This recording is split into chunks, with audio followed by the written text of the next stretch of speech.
আজকে আলুর পরোটা বানাচ্ছি। আমার ছেলের ফেভারিট খাবার এইটা, আলুর পরোটা। তো এই যে আমি বেলে রেখেছি, গরম গরম ভেজে দেবো, আলুর পরোটা করবো। তো আজকে সারাদিন সেরকম ভিডিও করতে পারিনি, ভাবলাম তোমাদের সঙ্গে এই ছোটো জিনিসটা শেয়ার করি, এই শেয়ার করলাম তোমাদের সঙ্গে। আর তোমরা কে কেমন আছো কমেন্টে জানিও। আর দুপুরবেলা আজকে ভিডিও দিইনি, আর কী করবো, রান্নাবান্নাও সেরকম করিনি, ভিডিও দিইনি। তো চলো আজকে তোমাদের কে কে কে কী করলে সারাদিন, কী দিয়ে খেলে না খেলে, কী দিয়ে খেলে না খেলে সবটাই কমেন্টে জানিও আমাকে। আমি আজকে এক তরকারি ভাত করেছি, সেজন্য তোমাদের সঙ্গে শেয়ার করিনি। হ্যাঁ, তো যা করেছি সেটা দেখানোর মতো না। হ্যাঁ, তো এখন ভাবলাম যে আলুর পরোটাটা করছি, তোমাদের সঙ্গে শেয়ার করি, তাই তোমাদের সঙ্গে শেয়ার করলাম। আর রাত্রিরে আজকে এই আলুর পরোটাই খাওয়া হবে। আমি হয়তো ভাত খেতে পারি, আমার তরকারিটা আছে, ওরা আর দুজনে মিলে আলুর পরোটা খাবে। চলো আলুর পরোটাটা করে নিই, রাত্রির অনেকটাই হয়ে গেছে, 11টা বাজে। চলো করে পুর ভরছি, তখন সন্ধ্যাবেলায় যখন বানিয়েছি তখন পুর বেরিয়ে গেছে, এখন দেখো একটু পুর বেরায়নি। আসলে আটাটা মাখা অনেকক্ষণ ধরে রেখে দিতে হয়, নইলে পুর বেরিয়ে যায়।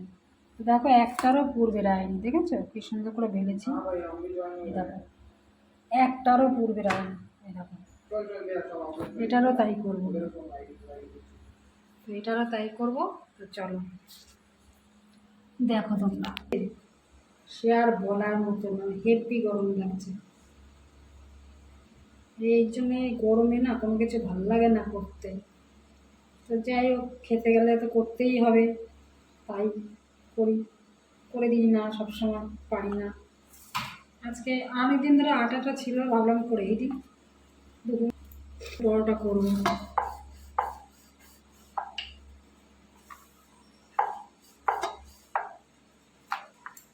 আলু পরোটা করতে ঝামেলা আছে, সব কিছু হয় না সহজে। এরকম দেখেছো, একটুও বের হয়নি, এরকম করে করতে হবে, তাহলে বেরাবে না, বুঝেছো? এরকম করে করলে একটুও বেরাবে না।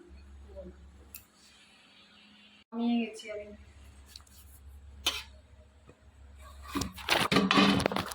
এত ঘামিয়ে গেছি, গরম লাগছে এত বেশি, মানে গরমে কোনো কিছু করতে হয় না। দেখেছো এরকম করে আলুর পরোটা আগে আমি পারতাম না, এখন আস্তে আস্তে করতে করতে করতে করতে শিখে গেছি। তোমরাও এইভাবে চেষ্টা করো, দেখবে তোমরাও পারবে আমার মতন এরকম। আটাটাকে ভালো করে মেখে রাখতে হবে কয়েক ঘন্টা, আমি দুপুরবেলা মেখে রেখেছিলাম। যত আটা মাখবে তত খাবারটা নরম তুলতুলে হবে, আর নরম তুলতুলে হলে সেই জিনিসটা ভাজতে গেলে টগরের মতন ফুলবে। তো চলো তোমাদের আমি দেখাবো টগরের মতন ফুললে পরে, বুঝছো? এই একটা একটা করে করতে করতে অনেকটা টাইম লেগে যায়।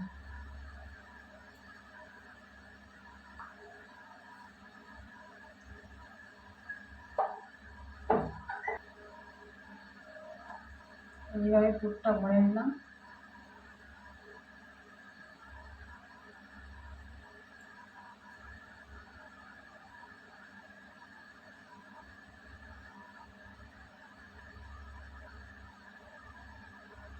এইভাবে মুড়িয়ে মুড়িয়ে করতে হবে, এই ভাজতে বেশিক্ষণ টাইম লাগবে না যদি করা হয়ে যায়। চলো রাখি এখন তার মতন। বন্ধুরা টগরের মতন কিরম বলছে, ঠিক আছে? দেখো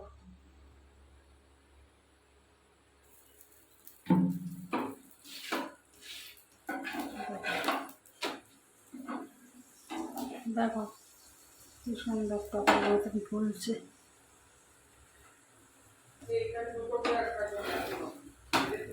দেখেছো, দেখো একদম টগর। এরকম ফুলে যখন আটাটা খুব ভালো সুন্দর করে মাখিয়ে রেখে দিই তখন এরকম সুন্দর করে খাই।